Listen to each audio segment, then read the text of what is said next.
Hello friends, let's join in for lesson 3.05 in Indian financial system.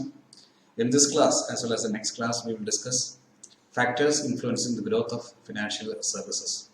Slightly large topic, upon വലിയ topic ആയതുകൊണ്ട് we will need to split it into two sessions. This session we will deal with the first 5 or 6 points, and the next session, part B, we will deal with the balance. Yeah. Financial സർവീസസിനെ സ്വാധീനിക്കുന്ന പ്രധാനപ്പെട്ട ഘടകങ്ങൾ എന്തെല്ലാമാണെന്നാണ് നമ്മുടെ ഈ ക്ലാസ്സിലും അടുത്ത ക്ലാസ്സിലെയും ഡിസ്കഷനിൽ financial സർവീസിനെ എന്തെല്ലാം factors influence ചെയ്യുന്നു.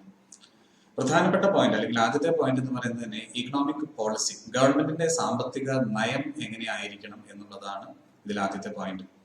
സാമ്പത്തിക നയം എന്ന് പറയുമ്പോൾ ഗവൺമെന്റിന് ഒരു കാഴ്ചപ്പാടുണ്ട്. ഗവൺമെന്റ് ആസ് എ വിഷൻ, രാജ്യത്തിന്റെ ഫിനാൻഷ്യൽ പോളിസി എങ്ങനെയായിരിക്കണം എന്ന് ഗവൺമെന്റ് നിശ്ചയിക്കുമ്പോൾ അതിൽ ഗവൺമെന്റിന്റെ കൺട്രോൾ എന്തുമാത്രം വേണം, ഗവൺമെന്റിന്റെ ഇൻവോൾവ്മെന്റ് എത്ര കണ്ട് കൂടുതലായിരിക്കണം, ഗവൺമെന്റിന്റെ ഇൻവോൾവ്മെന്റ് എത്ര കണ്ട് കുറവായിരിക്കണം എന്നുള്ളത് ഇതിലെ ഒരു ക്രിട്ടിക്കൽ പോയിന്റ് ആണ്.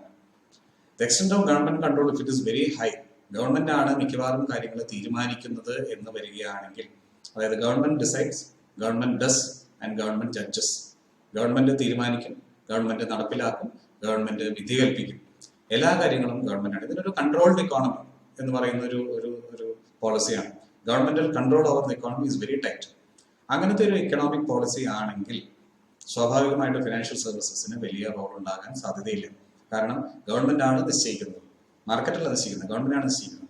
നിങ്ങൾ എവിടെ കൊണ്ടുപോയി പണം നിക്ഷേപിക്കണമെന്നും ആ പണത്തിന് എന്ത് ഇൻട്രസ്റ്റ് കിട്ടണമെന്നും, നിങ്ങൾക്കൊരു ഷെയർ ഇഷ്യൂ നടത്താൻ സാധിക്കുമോ എന്നും, ആ ഷെയർ ഇഷ്യൂ നടത്തിയാൽ ഒരു ഇൻവെസ്റ്റർ എന്നുള്ള നിലയ്ക്ക് നിങ്ങൾക്ക് എത്ര ഷെയർസ് വാങ്ങാൻ സാധിക്കുമെന്നും, നിങ്ങൾ എത്ര ഡിവിഡൻഡ് ഡിക്ലെയർ ചെയ്യണമെന്നും, നിങ്ങളൊരു ഇൻഷുറൻസ് പോളിസി വാങ്ങിക്കുമ്പോൾ ഇത്ര രൂപയിൽ കൂടുതലുള്ള പോളിസി വാങ്ങരുതെന്നും ഇത്ര പ്രീമിയമേ കൊടുക്കാവൂ എന്നും എല്ലാം ഗവൺമെന്റ് തീരുമാനിക്കുകയാണെങ്കിൽ ഫിനാൻഷ്യൽ സർവീസസിന് വലിയ റോൾ ഉണ്ടാകില്ല. കാരണം എന്താണെന്ന് പറഞ്ഞാൽ അതൊരു പ്രോഫിറ്റബിൾ ബിസിനസ് ഓപ്പർച്യൂണിറ്റി ആകാനുള്ള സാധ്യതകൾ കുറവാണ്.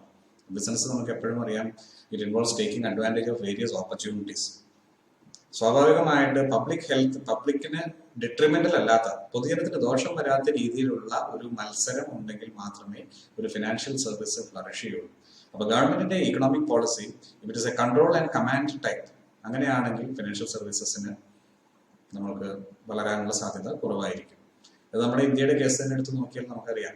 ബിഫോർ ലിബറലൈസേഷൻ നമ്മൾ കാണുന്ന ഒരു PV നരസിംഹറാവുവിന്റെ ഭരണകാലത്താണ് ലിബറലൈസേഷൻ കാര്യമായിട്ട് സ്റ്റാർട്ട് ചെയ്തത്. I think it continued long after. The present government also seems to be following a liberalized economic policy. അങ്ങനെ അല്ലാത്ത സിറ്റുവേഷൻ നമ്മൾ നോക്കിക്കഴിഞ്ഞാൽ കാണാം എത്ര കാറുകൾ ഉണ്ടായിരുന്നു. Those of you who are in my age group will know that we had just two types of vehicles. One was an Ambassador, the other was Premier Padmini Fiat. അവിടെ നിന്ന് ഇങ്ങോട്ട് വന്നു കഴിഞ്ഞാൽ how many varieties of cars and models are available now? ചെറിയൊരു example ആണ്. അതുപോലെ software എന്ന് പറയുന്ന ബിസിനസ്സിനെ ഗവൺമെന്റ് പ്രോത്സാഹിപ്പിക്കാൻ തീരുമാനിച്ചില്ലെങ്കിൽ, വിദേശത്ത് നിന്ന് അതിന്റെ ടെക്നോളജിയോ അതിന്റെ ഓപ്പർച്യൂണിറ്റീസോ എടുക്കാൻ ഇന്ത്യൻ ആന്റർപ്രണേഴ്സിന് ഫ്രീഡം കൊടുത്തില്ലായിരുന്നെങ്കിൽ software would not have developed. അപ്പൊ ഗവൺമെന്റ് എവിടെ ലിബറലൈസ് ചെയ്യുന്നു അവിടെ പുതിയ ഇൻഡസ്ട്രീസ് ഫ്ലറിഷ് ചെയ്യാൻ സാധ്യത വരുന്നു. പുതിയ ഇൻഡസ്ട്രീസ് വരുമ്പോൾ സ്വാഭാവികമായിട്ട് ഫിനാൻഷ്യൽ സർവീസസിന്റെ റെലവൻസ് വരുന്നു. ഇൻഡസ്ട്രീസ് വരുന്നതനുസരിച്ച് കൺസംഷൻ കൂടുമ്പോൾ ആ കൺസംഷൻ ഫണ്ട് ചെയ്യാൻ വീണ്ടും ഫിനാൻഷ്യൽ സർവീസസ് വരുന്നു. എംപ്ലോയ്മെന്റ് കൂടുമ്പോൾ, സർപ്ലസ് ഇൻകം ഉണ്ടാകുമ്പോൾ അത് ഇൻവെസ്റ്റ് ചെയ്യാനുള്ള അവന്യൂസിന് ഫിനാൻഷ്യൽ സർവീസസിന്റെ ഇൻവോൾവ്മെന്റ് വരുന്നു. അപ്പൊ ഇതാണ് നമ്മൾ മനസ്സിലാക്കുന്നത്. Economic policy is a crucial factor in determining the growth of financial service. Second is type of economy. Type of economy നമുക്കറിയാം, ഇന്ത്യയുടെ ഫ്രീഡം കിട്ടുന്ന സ്റ്റേജിൽ economy was mostly agriculture based. അതിനുശേഷം maybe we moved on to industries, then afterwards then we would have moved on to service. അങ്ങനെ ഒരു ഇക്കോണമിയുടെ ഒരു nature എങ്ങനെയാണ് എന്നുള്ളത് സർവീസസിനെ അഫക്ട് ചെയ്യുന്നു. ഫോർ എക്സാമ്പിൾ, ഒരു അഗ്രികൾച്ചറൽ ഇക്കോണമിയിൽ എല്ലാ ഫിനാൻഷ്യൽ സർവീസസിനും വലിയ റിലവൻസ് ഉണ്ടായിരിക്കില്ല. ഒരു അഗ്രേറിയൻ ഇക്കോണമിയിൽ കൂടുതലായിട്ടും വരുന്നത് ഫാം ബേസ്ഡ് സർവീസസ് ആയിരിക്കും വേണ്ടി വരിക. So you will have more demand for agricultural loans, you will have demand for loans being taken four transportation and purchase of agriculture implements. നേരെ മറിച്ച് അവിടെ നിന്ന് ഒരു ഇൻഡസ്ട്രിയൽ ഇക്കോണമിയിലേക്ക് വരുമ്പോൾ you will have huge capital requirements four setting up of industries. പുതിയ industries സ്ഥാപിക്കാൻ വേണ്ടി വലിയ ലെവലിലുള്ള ക്യാപിറ്റൽ സ്ട്രക്ചർ വേണ്ടി വരുന്നു. സ്വാഭാവികമായിട്ട് അവിടെ അങ്ങനെ വരുമ്പോൾ അവിടെ ഇൻകം ജനറേറ്റ് ചെയ്യപ്പെടുന്നു. Because lot of people get employment, so they will need to invest their funds. അങ്ങനെ വന്നു കഴിയുമ്പോൾ you will find that things like stock exchanges, share markets, share brokers, ഇവർക്ക് പ്രോമിനന്റ് റോൾ വരുന്നു. Mutual funds are more in demand. പിന്നെ personal കൺസംഷനുള്ള loans, car loans, automobile loans, housing loans are in great demand. അപ്പൊ ഇങ്ങനെ വരുന്ന ഒരു change ഏത് economy ആണ് എന്നുള്ളതിനെ ആശ്രയിച്ച് ഇരിക്കും ഫിനാൻഷ്യൽ സർവീസസിന്റെ growth. Obviously industrial economies and service oriented economies will have a higher demand for financial services than agrarian economies. Moving to point 3, government reform. This is directly related to point 1 which we saw, economic policy related to the point and government reforms. As and when the government decides to reduce its control over the economy. Reform ennu parnal endana artham? Reform ennu parayunna nammal artham it is moving into something new. Government decides to wipe out the old and move into something new.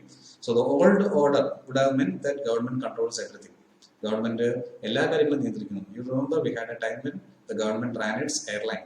Government air India എന്നുള്ള പേരിലും Indian airlines എന്നുള്ള പേരിലും government ഫ്ലൈറ്റുകൾ വരെ operate ചെയ്തിരുന്നു. Then you had government running hotels, Indian Tourism Development Corporation, ITDC, KTDC പോലെ ITDC, government used to run hotels. അപ്പൊ എല്ലാ കാര്യങ്ങളും ഗവൺമെന്റ് ചെയ്തിരുന്ന ഒരു കാലഘട്ടം ഉണ്ടായിരുന്നു. അവിടെ നിന്ന് മാറി government decides to reform, government decides to invite private sector into almost of everything. അങ്ങനെ വന്നു കഴിയുമ്പോൾ എന്താണ് സംഭവിക്കുന്നത് വെച്ചാൽ each industry, each sector of the industry becomes highly competitive. It becomes market oriented. Customers or consumers get more choice. They have more buying power. ഇത്രയും കാര്യങ്ങൾ സംഭവിക്കും. ഇങ്ങനെ വരുമ്പോൾ when there is a reformation, when there is a transformation in the economy leading to reduced governmental control, there will be more demand for financial services. Logical ആണത്. കാരണം government control ചെയ്യുമ്പോൾ there is a monopoly, only one industrial establishment, there is only one airline. Government reforms കൊണ്ടുവന്നു കഴിഞ്ഞ് government allows private sector to come into airlines. There are 5 or 6 or 7 airline operators operating. Each will employ thousands of people. Leads to income generation, leads to need for financial services. ഇതാണ് നമ്മൾ കാണുന്നത്. Government reforms play a crucial role in encouraging growth of financial services. Next is stages of economic development. At what stage is our country's economic development? You would say that we are on the way to becoming a developed economy or we are a developing economy. സ്വാഭാവികമായിട്ട് ഒരു developed ഇക്കോണമിയിൽ എന്ന് പറഞ്ഞു കഴിഞ്ഞാൽ all your basics for a citizen are well taken care of. ഒരു പൗരന് ആവശ്യമുള്ള fundamental കാര്യങ്ങളായ ആഹാരം, പാർപ്പിടം, വസ്ത്രമെല്ലാം generally taken care of. He has a decent source of employment. Under employment അല്ലെങ്കിൽ അൺഎംപ്ലോയ്മെന്റ് താരതമ്യേന കുറവാണ്. or even if it exists, social security is there to take care of all their basic needs. അപ്പോൾ ഇത്തരം കാര്യങ്ങളാണ് വരുന്ന ഒരു developed ഇക്കോണമിയിൽ വരുന്നത്. Developed ഇക്കോണമിയിലേക്ക് വരുമ്പോൾ ഫിനാൻഷ്യൽ സർവീസസിന്റെ ആവശ്യം കൂടുന്നു. കാരണം citizens have disposable income with dum. They are well conscious of where to invest, what to do. അതേസമയം ഒരു അണ്ടർ ഡെവലപ്ഡ് ഇക്കോണമിയിൽ എന്ത് സംഭവിക്കുന്നു? People don't have enough money even to meet their basic needs. അത്യാവശ്യം വേണ്ട കാര്യങ്ങളായ ആഹാരം, പാർപ്പിടം, വസ്ത്രം, മരുന്ന്, വിദ്യാഭ്യാസം, ഇതിന് പോലും പണമില്ലാത്തപ്പോൾ പിന്നെ ആരെങ്കിലും സ്റ്റോക്സ് ആൻഡ് ഷെയർസിൽ കൊണ്ട് ഇൻവെസ്റ്റ് ചെയ്യാനെ കുറിച്ച് ചിന്തിക്കുമോ? അത് മാത്രമല്ല, ആരെങ്കിലും ഷെയർ ഇഷ്യൂ ആയിട്ട് വരുമോ? കാരണം ജനങ്ങളുടെ കയ്യിൽ ഇവർ ഷെയർ ഇഷ്യൂ നടത്തിയാൽ വാങ്ങാനുള്ള പണം കയ്യിലില്ല.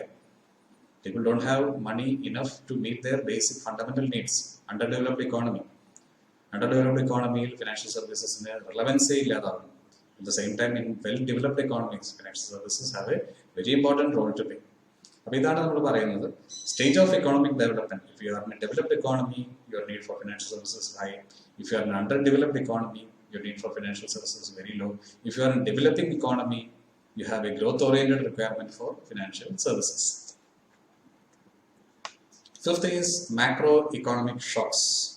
So, what do you mean by a macroeconomic shock? Let's take the case of an example. Demonetization. Note nirodhanam ennu parayunna. Let us not get into the politics or merits or demerits of that. But all said and done, it was a very surprise move. It was a very shocking move. Pettannu nadanna oru sambhavana. So, naturally, it had a very deep impact.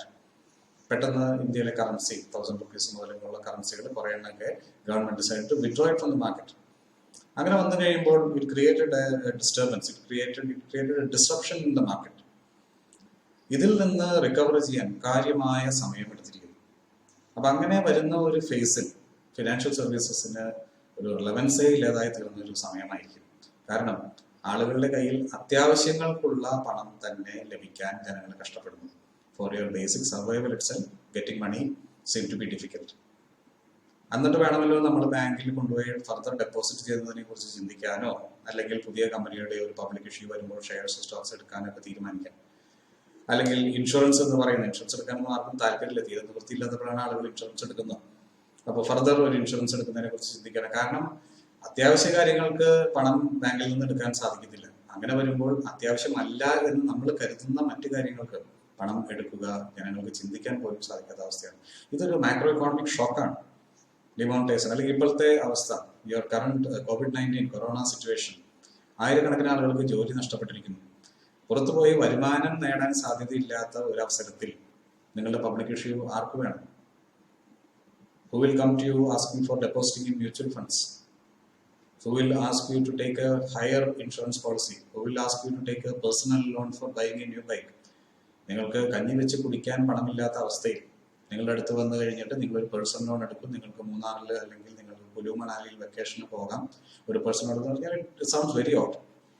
അപ്പോൾ അങ്ങനെയൊക്കെ വരുമ്പോൾ അത്തരം സർവീസസിന്റെ ആവശ്യമില്ല. Financial സർവീസസിന്റെ നീഡേ അവിടെ feel ചെയ്യുന്നില്ല. അതാണ് നമ്മൾ പറയുന്ന macro economic shocks. Macro economic shocks ഉണ്ടാകുമ്പോൾ എന്ത് സംഭവിക്കുന്നു? ആളുകളുടെ സേവിങ്സ് ഇല്ലാതായി പോകുന്നു. ഇൻവെസ്റ്റേഴ്സിന്റെ പ്രിഫറൻസസും പ്രയോറിറ്റീസും മാറുന്നു. ഇൻവെസ്റ്റ് ചെയ്യുന്നതിന് പകരം ആളുകൾ സേവ് ചെയ്യാൻ തീരുമാനിക്കുന്നു. ആളുകളുടെ ഏണിംഗ് കപ്പാസിറ്റി ബുദ്ധിമുട്ടിലാകുന്നു. ജോലി ഉണ്ടായിരുന്നവർക്ക് ജോലി ഇല്ലാതാകുന്നു. ജോലിയുള്ളവർക്ക് തന്നെ വരുമാനം ലഭിക്കുന്നില്ല. ഇങ്ങനെയുള്ള കാര്യങ്ങളെല്ലാം തന്നെ ഫിനാൻഷ്യൽ സർവീസസിന്റെ ഡിമാൻഡിനെ ബാധിക്കുന്നു. Point number 6, severe business cycle. നമുക്കറിയാം ബിസിനസ് സൈക്കിൾസ് എന്ന് പറയുന്നത് there is a boom at times. ചില സമയത്ത് പീക്ക് ഡിമാൻഡാണ്, ചില സമയത്ത് it crashes down. For example, typical example is real estate അല്ലെങ്കിൽ airline business. There was a time when everybody wanted to get into real estate. There was a time when everybody wanted to be in software. There was a time when everybody wanted to be in cinema business, entertainment business. ഇത്തരം ബിസിനസ്സുകൾക്കെല്ലാം ഒരു peak ഉണ്ടായിരുന്നു. അതുപോലെ this came crashing down. Peak ടൈമിൽ ഇത്തരം ബിസിനസ്സുകളിൽ invest ചെയ്യാൻ ആരെത്ര പണം ചോദിച്ചാലും ബാങ്കുകൾ തയ്യാറായിരുന്നു. Without even doing due diligence, basic ആയ പ്രിക്കോഷൻസ് എടുക്കാതെ തന്നെ ബാങ്ക്സ് ഇവർക്കെല്ലാം പണം നൽകിയിരുന്ന ഒരു കാലഘട്ടം ഉണ്ടായിരുന്നു. എയർലൈൻ ബിസിനസ്സിൽ തന്നെ നമുക്കറിയാം ഗുഡ് എക്സാമ്പിൾസ്. അവിടെ നിന്ന് when this thing came crashing down because of poor business models. ഒരു ബിസിനസ് സൈക്കിളിൽ എന്ത് സംഭവിച്ചിരിക്കുന്നു? അങ്ങനെ സംഭവിച്ച് ഇതിന്റെ ഒരു പീക്കിൽ നിന്ന് ഇത് താഴത്തേക്ക് വന്നിരിക്കുന്നു. താഴത്തേക്ക് വന്നു കഴിഞ്ഞ് കഴിയുമ്പോൾ പിന്നീട് ഒരു recovery, everything in economics is on a cyclical basis. There is a peak, there is a trough, and there is a trough, then there is a peak. പക്ഷേ ഈ പീക്ക് കഴിഞ്ഞ് നമ്മൾ ഡിക്ലൈനിലേക്ക് വന്നു കഴിഞ്ഞാൽ വീണ്ടും ആ മേഖലയിലേക്ക് പണം കൊടുക്കാനോ സർവീസസ് ഓഫർ ചെയ്യാനോ പലപ്പോഴും ഇൻസ്റ്റിറ്റ്യൂഷൻസ് തയ്യാറാകുന്നില്ല, അല്ലെങ്കിൽ ഇൻവെസ്റ്റേഴ്സ് അത്തരം മേഖലകളിൽ ഇൻവെസ്റ്റ് ചെയ്യാൻ തയ്യാറാകുന്നില്ല. അപ്പോൾ അതാണ് നമ്മുടെ ബിസിനസ് സൈക്കിൾസിന്റെ ഒരു പ്രത്യേകത. ഒരു കാലത്ത് tech stocks would have been the darling of every stock investor, അല്ലേ? ആര് സ്റ്റോക്ക് ഇപ്പോൾ ടെക്നോളജിയുമായി ബന്ധപ്പെട്ട് അല്ലെങ്കിൽ സോഫ്റ്റ്വെയറുമായി ബന്ധപ്പെട്ട് ആര് പബ്ലിക് ഇഷ്യൂ കൊണ്ടുവന്നാലും ജനങ്ങൾ ഇൻവെസ്റ്റ് ചെയ്യുന്ന ഒരു സമയം ഉണ്ടായിരുന്നു എന്ന് കരുതുന്നത്. അതിനുശേഷം ഇതിൽ പല കമ്പനികളും കൂട്ടിപ്പോയി. അങ്ങനെ വന്നു കഴിയുമ്പോൾ things going to a tailspin, എല്ലാ കാര്യങ്ങളും താഴത്തേക്ക് കൂപ്പൂത്തുന്നു. അങ്ങനത്തെ ഒരു സ്റ്റേജ് വന്നു കഴിയുമ്പോൾ പിന്നീട് വീണ്ടും ആ മേഖലയിൽ ഇൻവെസ്റ്റ് ചെയ്യാൻ ആളുകൾ തയ്യാറാകുന്നില്ല. അപ്പോൾ അതുകൊണ്ട് സ്റ്റഡി ആയിട്ടുള്ള ഒരു ബിസിനസ്സിന് പകരം if your economic conditions are moving into high level of cyclical variations, ഒരു പീക്ക് ഒരു ഡെപ്ത് ഇങ്ങനെയൊക്കെ വരികയാണെങ്കിൽ ഫിനാൻഷ്യൽ സർവീസസിന്റെ നീഡിനെ അത് കാര്യമായിട്ട് ബാധിക്കുന്നു. അപ്പോൾ ഇതാണ് ഫാക്ടേഴ്സ് ഇൻഫ്ലുവൻസിങ് ഫിനാൻഷ്യൽ ഗ്രോത്തിന്റെ, ഫിനാൻഷ്യൽ സർവീസസിന്റെ ഗ്രോത്തിനെ ബാധിക്കുന്ന പോയിന്റ്സിൽ ആദ്യത്തെ 6 points. We have 2 more points. Let's complete that also. Let's move to point 7, political pressures. Political pressure എന്ന് പറയുന്നത് ലീഡ്സ് ടു നമ്മൾ ആദ്യത്തെ പോയിന്റ് ഗവൺമെന്റ് പോളിസി എന്ന് പറയുന്നത്. Your political decisions all sudden ഒരു ഡെമോക്രസിയിലൊക്കെ ഏത് ഡിസിഷനും finally rest with the government. Government has been elected by the people for the people, right? അപ്പൊ അങ്ങനെ വന്നു കഴിയുമ്പോൾ ഗവൺമെന്റ് തീരുമാനിക്കും policy. If the government has a policy of being hands off from ബിസിനസ്സുമായി ബന്ധപ്പെട്ട കാര്യങ്ങളിൽ നിന്ന് government has a hands off policy ആണെങ്കിൽ then your need for financial services flourishes because companies become innovative. Companies try to find out what the customer needs and then try to fulfill those needs. Our policy decision favoring a liberalized economy, opened up economy, competition welcome ചെയ്യുന്ന ഒരു policy ആണെങ്കിൽ there will be a high demand for financial services. A lot of companies come in. Companies try to match each other in offering the best service to customer. Naturally, financial services ഒരു service ആയതുകൊണ്ട് it will be moving on a growth path. നേരെ മറിച്ച് when there is a policy that the government will control certain service sectors, then there leads to a problem. Government ചില മേഖലകളിൽ ഗവൺമെന്റിന്റെ കയ്യിൽ തന്നെ വെക്കുമെന്ന് പറയുമ്പോൾ അവിടെ ഒരുപാട് ഓപ്ഷൻസിന്റെ ആവശ്യമില്ല. This political pressure is directly link to our first point, which is government policy എന്ന് പറയുന്ന ഒരു കാര്യത്തിലേക്ക്, economic policy of the government ആയിട്ട് ഡയറക്ട്ലി കണക്റ്റഡ് ആണ് പൊളിറ്റിക്കൽ പ്രഷർ. രാഷ്ട്രീയത്തിൽ ഏത് നയം ഗവൺമെന്റ് സ്വീകരിക്കുന്നു എന്നുള്ളത് സ്വാഭാവികമായിട്ടും സാമ്പത്തിക നയത്തെയും ബാധിക്കുന്നു. ഗവൺമെന്റിന്റെ നിയന്ത്രണം വേണമെന്ന് ഗവൺമെന്റ് നിശ്ചയിക്കുകയാണെങ്കിൽ ഫിനാൻഷ്യൽ സർവീസസിന് വലിയ ഗ്രോത്ത് ഇല്ല. നേരെ മറിച്ച് പൊളിറ്റിക്കൽ പ്രഷർ എന്ന് പറയുന്ന ഒരു ഭാഗം ഗവൺമെന്റ് അവഗണിച്ച് സൗണ്ട് ഇക്കണോമിക് സെൻസ് മാത്രം മുന്നിൽ കണ്ടുകൊണ്ട് നീങ്ങുകയാണെങ്കിൽ there will be tremendous demand for financial services. അതിൽ ചിലത് നല്ലതുണ്ടാകും, ചിലത് മോശം ഉണ്ടാകും. Some companies offering financial services will flourish, others will run away with the investors' money also. അതെല്ലാം സംഭവിക്കാൻ സാധ്യതയുള്ള കാര്യങ്ങളാണ്. സാധാരണ ഇന്ത്യയിൽ കണ്ടുവരുന്നത് ഒരു പ്രശ്നം ഉണ്ടാകുമ്പോൾ ഗവൺമെന്റ് ഇൻക്രീസസ് ഇറ്റ്സ് കൺട്രോൾ, കുറെ കഴിയുമ്പോൾ government reduces its control. This points to the need for systematic അല്ലെങ്കിൽ systems to maintain a continuous supervision and monitoring. സെബിയൊക്കെ അങ്ങനെ വന്ന ഒരു സ്ഥാപനമാണ്. ഏതായാലും പൊളിറ്റിക്കൽ പ്രഷർ, ഗവൺമെന്റിന്റെ കയ്യിൽ നിന്നുള്ള, ഗവൺമെന്റിന്റെ സൈഡിൽ നിന്നുള്ള ഒരു തീരുമാനം, if it is based on mass decisions, government ഒരു പബ്ലിക്കിന് അപ്പീലിംഗ് ആയിട്ടുള്ള ഡിസിഷൻസ് ആണ് എടുക്കുന്നതെങ്കിൽ it may lead to, at times it may lead to a liberal economy, അല്ലെങ്കിൽ it may lead to a controlled economy. എങ്ങനെ വേണമെങ്കിലും ആകും. ഗവൺമെന്റ് എന്ത് തീരുമാനിക്കുന്നു എന്നുള്ളതനുസരിച്ച് it is a controlled economy. If the government's political pressure, under pressure, if the government bows into political pressure and decides to control sectors of the economy, then it will lead to less demand for financial services.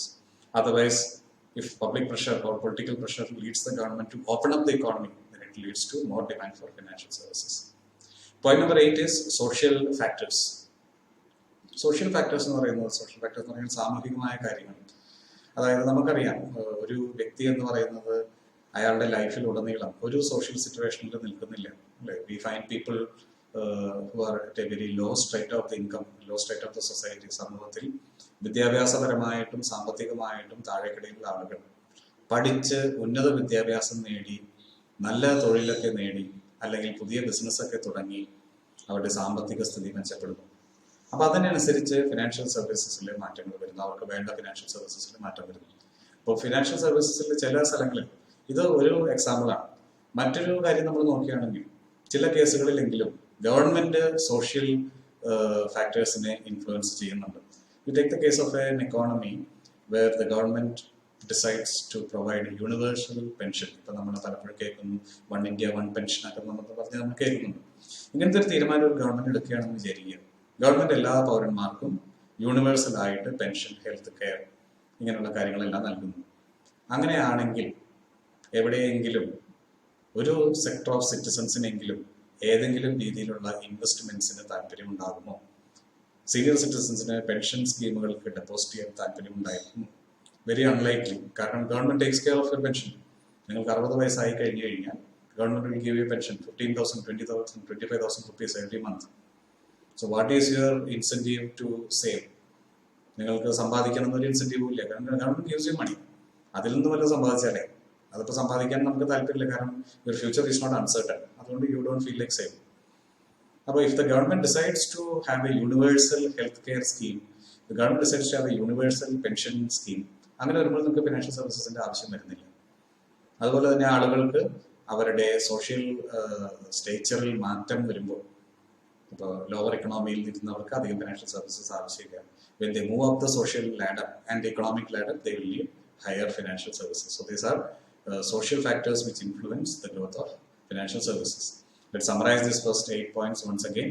Factors affecting financial services include: first is economic policy, second is type of economy, whether you are an agrarian economy, industrial economy, or service economy. Third is government reforms. Reforms will lead to increased demand for financial services. Stages of economic development: if you are a developed economy, you will need more financial services. Underdeveloped will not have a requirement for much financial services and therefore lesser growth. Point 5, macroeconomic shocks can affect your demand for financial services. Point 6, business cycles. People tend to be very tight-fisted after a severe depression or a severe decline in a business cycle. So it will lead to lack of demand for financial services. Point 7 is political pressure. It leads to formulation of government policy with regard to economics. And point 8 is social factors. Next class we will handle the remaining of the factors influencing growth of financial services in part B. Until then, thank you and goodbye.